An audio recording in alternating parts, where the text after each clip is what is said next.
Hello everyone and welcome to one of my new series on my channel. This is the sack race. Roll the clip.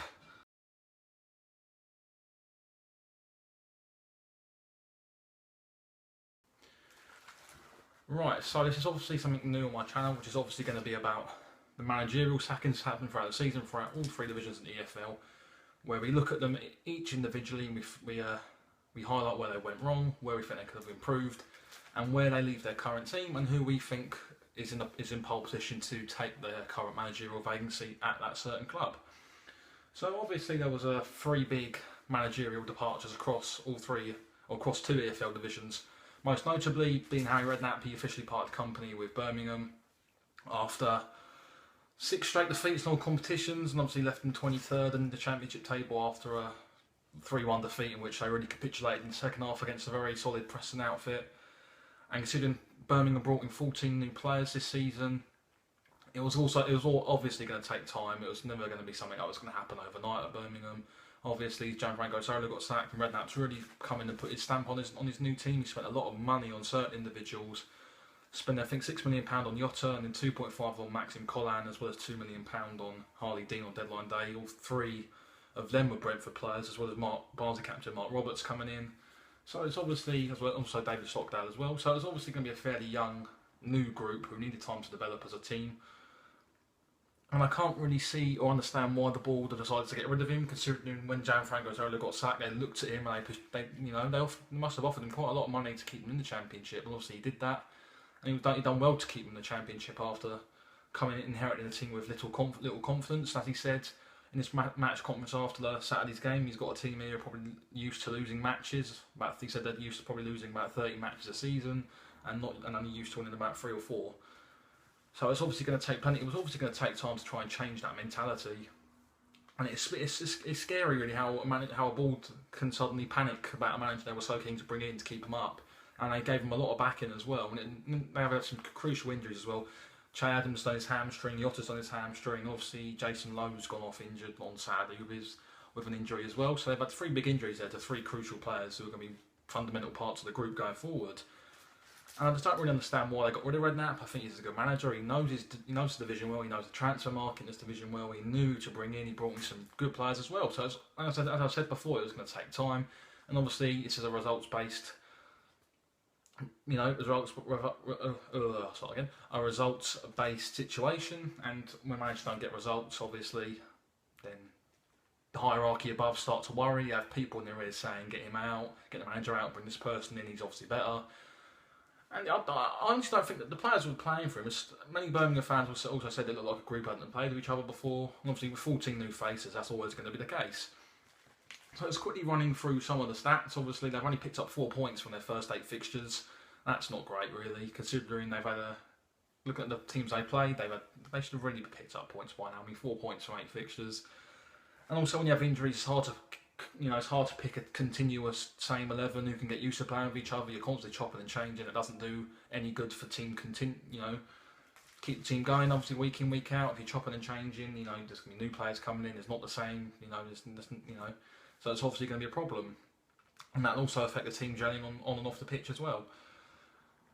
Also, as I said before, I do question the board really. I mean, who do they go for now? I mean, they've obviously made I think they should never really sack Gary Rowett. I thought he did a top job there last year, and then they got rid of him for some reason because they wanted to go for a name really, so someone who has a good name, Gianfranco Zola, and he did well at Watford, but yeah, the territory time at Birmingham. And I don't really know who they could go for now. Obviously, Lee Carsley's caretaker manager, but you look and think, who they're going to take, who they're going to bring in, and how much time they're going to give this manager. Because if they give him 3 or 4 games, it don't work. So they sack him as well and keep a constant conveyor belt of new managers coming in. So it's something Birmingham will have to look at, and they've got to make sure its next appointment someone who can bring stability and also be there for a long period of time and give some sort of stability there really, without chopping and changing, and give this new manager time. Basically, that's the main thing, because it's a new group, plenty of injuries, and he's going to need a lot of time. So obviously moving on to we've gone right down to League 2, and there was obviously 2 big managerial sackings. One I did preview, and one I did say was probably going to happen in one of my matchday predictions. We're going to get onto that secondly. We're also going to get onto the first one, which was Chesterfield Spy Rights boss Gary Caldwell deservedly facing the sack as well. I mean, the board were not happy with the results after giving some financial backing in the summer. I mean, they brought in a load of good players, and they brought in lots of players as well, like quantity as well as quality.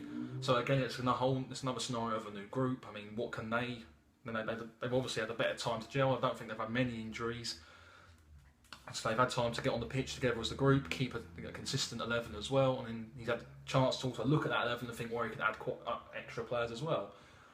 So obviously they lost a narrow defeat to Accrington Stanley on Saturday at home at the Pro Act, and that's obviously been seen as the final straw. Worked for the hierarchy above Gary Caldwell, and obviously with just a single league win all season, then you're obviously going to be on borrowed time every week, no matter what result. And then obviously they decided this is enough, and they're going to look to pursue a new manager. And the thing I think with Chesterfield is the next appointment's got to be right for them. They've had an awful time since Paul Cook left Chesterfield a few seasons back. Daniel Wilson's come in, he didn't do a good job there. They obviously were thrown into that relegation League One mix. When Gary Caldwell come in, he couldn't really do much, which is why they give him the summer and a month or so really to pick his team and see if that could change anything. But obviously that hasn't. And you've got to really question whether Gary Caldwell's a good manager. Obviously, he did take Wigan into the Championship, but they did have a Championship team playing in League One. And obviously, he did get sacked from there in the Championship when results weren't going their way. And obviously, he's come down to League Two at Chesterfield, put his own stamp on this side, and again, it hasn't worked out. So you probably do have to question him as a manager. Is he as good as what people think he is? All right, he's got a League One championship to his promotion, to his CV. But other than that, it was of a squad that I think anyone could have got promotion with. But anyway, obviously he sat 23rd in League One, and Chesterfield's just second from bottom occupying one of the two automatic relegation spots. And they've played 8, they've won 1, drawn 2, and lost 5 with a -10 goal difference. So it shows they're leaking lots of goals. There needs to be there needs to be a manager who can come in who's defensively minded, who can get that back full sorted out, and can really come in and get a result. I mean, personally, I think looking at the managers, they're going to have to get someone who knows League Two well, who's been down there, knows his stripes. I mean, I look at John Coleman at Accrington Stanley. I think he's done a fantastic job down there on a shoestring of a budget. He looks like someone who could probably go down there and do something. I'm not too sure. I mean, there's other managers there as well. I look at Sean Derry at Cambridge United, and I think, if they could, I think he could be someone who could do something down there. But whether he wants to leave Cambridge, I mean, they're top 7 at the moment and looking quite solid. So I don't think he'd want to leave Cambridge United at all. I mean, looking down the division and that, you've got to try and think who would want to go down to, Chesterfield. There's so much, there's a big problem at the moment. It's not a club in the best of conditions really. So this next appointment's got to be someone who knows League Two well, who knows how to deal with pressure and knows how to get a team up the league. And really, come in and get, if they can really come in first and stop the rot and get maybe a point in their first game, maybe even a win, then that would be good. But going forward, this appointment, as I've said, it's got to be the right one for them, or there could be suffering that double relegation syndrome that many teams do suffer. And a club like Chesterfield doesn't belong in the National League, but obviously there's no divine right to be where you are. You have to earn it and play where you have to earn where you're going to be. And obviously Chesterfield ain't done that in the moment, so yeah, it's a big times ahead for Chesterfield really. So we're going into the second and final managerial sacking of the weekend. Port Vale manager Michael Brown, he's obviously been given his marching orders, his P45 after their 1-1 defeat in the early relegation scrap at home at Forest Green Rovers, and they currently sit bottom of the Football League with only 1 win this season and 6 straight defeats prior to that 1-1 draw. So it's obviously going to be a problem. They signed 24 players over the summer, I think that was. So that's a lot of players that have come in. Obviously they went down to League Two, and they've already chopped and changed the squad. I think halfway through he took over Michael Brown, I think from, I can't remember his name, Christian Ribeiro I think his name was. So obviously he came in, and they've obviously, again, similar to Gary Caldwell, allowed him to build his own team, put his own stamp on it, and giving him about a month as well to see what he could do down there. But basically, the manager Michael Brown afterwards, he said he wanted time to make these new signings bed in, and then hopefully the results would come. But I think when you've lost 6 games in a row and that, how much time do you want? Because the fans, it's a performance-based scenario again, and the fans don't want to see constant defeats than that, because you're asking for more time, and you're repaying the board's faith of time by providing shoddy results. I mean, the signings he's brought in are good. The team at Port Vale's a good side, in my opinion. I think it's a good quality side. They've got plenty of quality going throughout. So it's come as a bit of a shock to me to see them down, obviously bottom of the Football League. I'd have personally thought about this time they'd be mid-table potentially. I don't think they're promotion contenders. Maybe under the next manager they could be if he's any good, but to me I don't think they are promotion contenders. Mid-table finish for them potentially.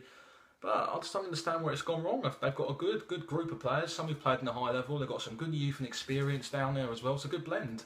So it's been a big shock to see them struggle this year. So obviously they've not won since the opening day again. That's another big problem. Obviously they won 3-1 at Crawley that day, and it's been a big problem since then because once you lose that winning feeling and that, it's horrible. You're going into games with a losing mentality, and the fans can be quite hostile when the sudden you go a goal down. The fans get on your back, and it obviously radiates down to the touchline and the pitch as well. The heads could drop. So they need a manager who's going to come with a breath of fresh air and bring something new to the team. Maybe something similar to like Northampton did with Hasselbank. They brought him in, and obviously they've been repaid by some solid results since. Again, they need someone who knows the division well. Michael Brown was questionable whether he knew League Two very well. I mean, they could go and get someone from one of them teams, or maybe someone with tactical know-how at least, because if they keep losing games and that, they could be down before March, and you don't want that to happen. Right then, so that's my first episode of the sack race. This will come up very often throughout the season because there'll probably be plenty of managerial sackings. So if you like it, hopefully hit the thumbs up. Subscribe if you're new, and yeah, we'll see you on the next video. Bye bye.